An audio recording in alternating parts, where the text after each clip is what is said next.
Yes, Kenya. Tamu sana, tamu sana, tamu sana, yes. In this forum, I've always maintained that William Ruto and Rigathi Gachagua have been shadowboxing one another. And Ruto, through his first executive order, 2023, has just confirmed that. In fact, William Ruto has taken the shadowboxing to another level.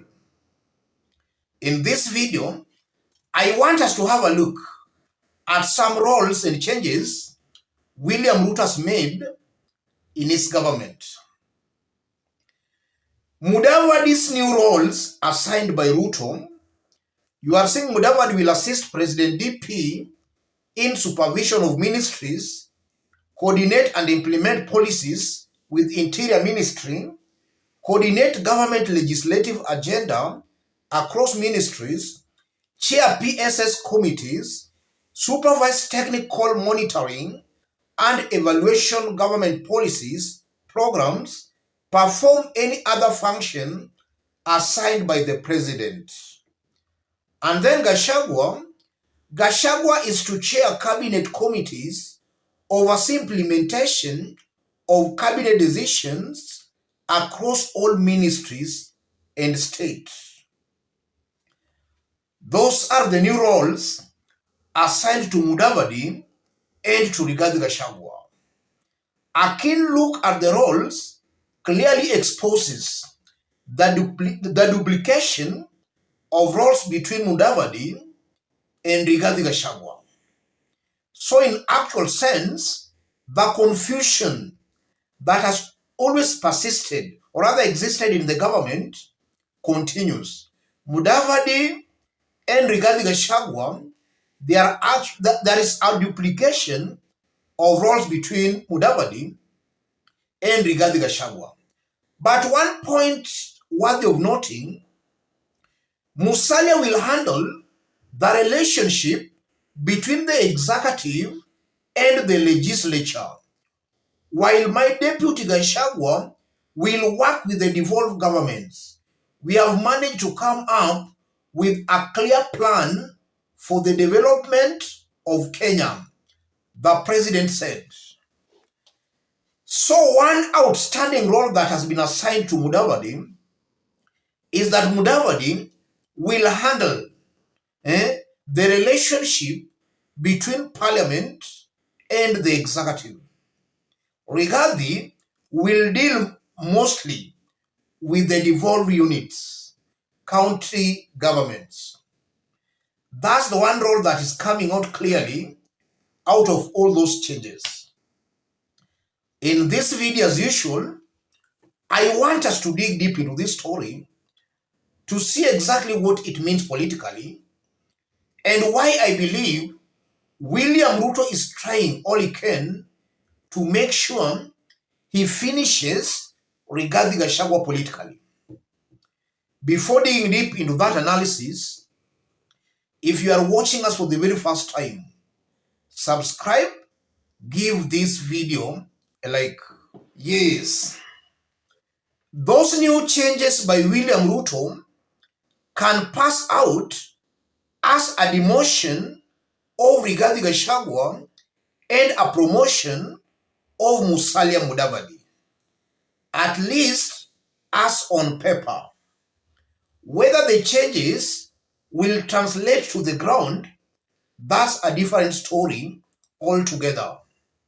Because in Uhuru Kenyatta's government, he did demote William Samoei Ruto, but that never stopped William Ruto from actually shining on the ground. So on paper, William Ruto has clearly demoted Rigathi Gachagua and promoted Musalia Mudavadi. Whether that will translate to the ground, that's a different story altogether. And from those changes, the changes shows clearly William Ruto is very keen on Musalia Mudavadi playing a role in his government, a bigger role in his government as compared to Rigathi Gachagua. And there are two reasons that can explain that. The first reason, Ruto believes, or he might be believing, that Mudavadi has political experience in government affairs as compared to Rigathi Gachagua. After all, Rigathi is just a one-term MP. So in terms of experience, Musalia comes out as more experienced than Rigathi Gachagua. That can be the first reason why William Ruto has made the changes that way. The second possible and highly possible reason, William Ruto is clearly trying to make sure Rigathi does not emerge as the political supremo of the mountain. He wants to kill Rigathi politically and more so on the mountain. Because if he gives Rigathi sweeping powers in his government, leaders will coalesce around Rigathi Gachagua, and that will help Rigathi in building his political clout on the mountain. And should that happen, William Ruto will most definitely be in problems come 2027. He will be forced to negotiate with Rigathi in the event Rigathi emerges as the political supremo of the mountain. I believe those are the two main reasons why William Ruto has made the changes as they are. He is trying to kill Rigathi politically, and maybe he believes Rigathi has no experience to assist him in running government affairs. And looking at those changes very objectively, yesterday, Rigathi made it very clear to William Ruto that Ruto himself should take control of his government. He should not leave it to anybody. Rigathi was very clear on that.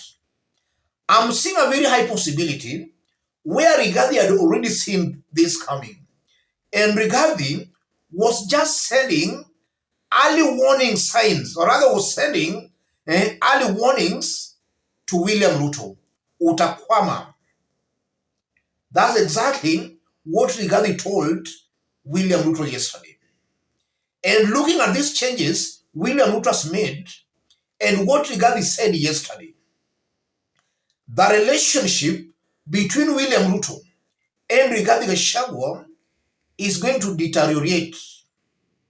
And the shadow boxing is actually going to worsen than it has been all along. And this is why something tells me very strongly that William Ruto and Rigathi Gachagua will eventually part ways. These two leaders, most likely, they will part ways because William Ruto is determined to make sure Rigathi does not emerge as the political supremo.